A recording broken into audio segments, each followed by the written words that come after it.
বাগেরহাটে যথাযোগ্য মর্যাদায় আন্তর্জাতিক মাতৃভাষা দিবস পালিত হয়েছে। ২১-এর প্রথম প্রহরে বাগেরহাটের কেন্দ্রীয় শহীদ মিনারে পুষ্পস্তবক অর্পণ করেন বাগেরহাট জেলা প্রশাসক আহমেদ কামরুল হাসান। এরপর পুলিশ সুপার তাওহিদুল আরিফ, জেলা বিএনপি, জামায়াতে ইসলাম, কমিউনিস্ট পার্টি, যুবদল, ছাত্রদল, ছাত্র শিবির, বৈষম্য বিরোধী ছাত্র আন্দোলন সহ বিভিন্ন রাজনৈতিক দল ও ছাত্র সংগঠন, এরপর বাগেরহাট প্রেস ক্লাব সহ বিভিন্ন সরকারি, বেসরকারি ও শিক্ষা প্রতিষ্ঠান এবং সর্বস্তরের মানুষ। এর আগে রাত ১২টা বাজার সাথে সাথে ভাষা শহীদদের স্মরণে ১ মিনিট নীরবতা পালন করা হয়। যেখানে যে অবস্থায় আছি সকলে দাঁড়িয়ে যাব, নীরবতা শুরু।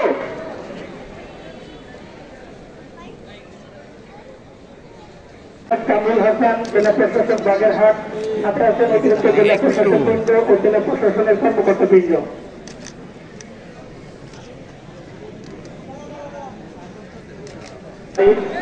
পুলিশ সুপার বাগেরহাট মহোদয়ের নেতৃত্বে পুলিশের ঊর্ধ্বতন কর্তৃপক্ষ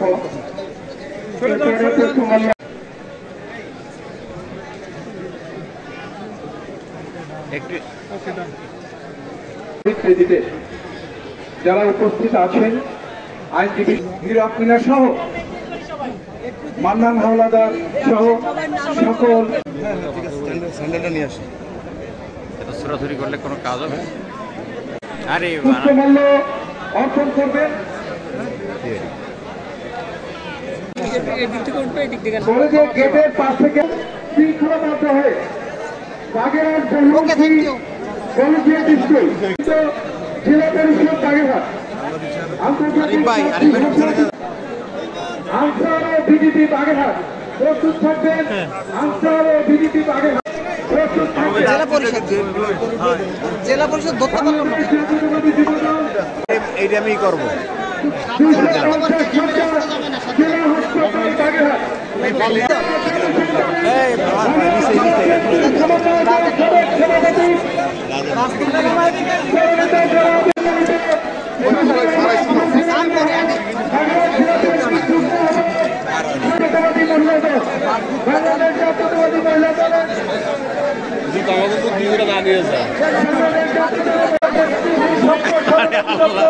আপনারা যারা পুষ্পমাল্য অর্পণ করতে শহীদ মিনারে এসেছেন, বাংলাদেশ নাগরিক কমিটি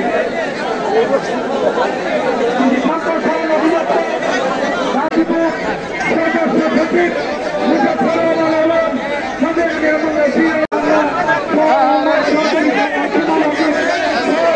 আমাদের শহীদুল ইসলাম সর্ব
অভিনন্দন জানাচ্ছি এবং আমি অনুরোধ করছি, সবার প্রতি বিনীত অনুরোধ করছি, আজ হয়েছে আপনারা বাম দিক থেকে, মঞ্চের বাম দিক থেকে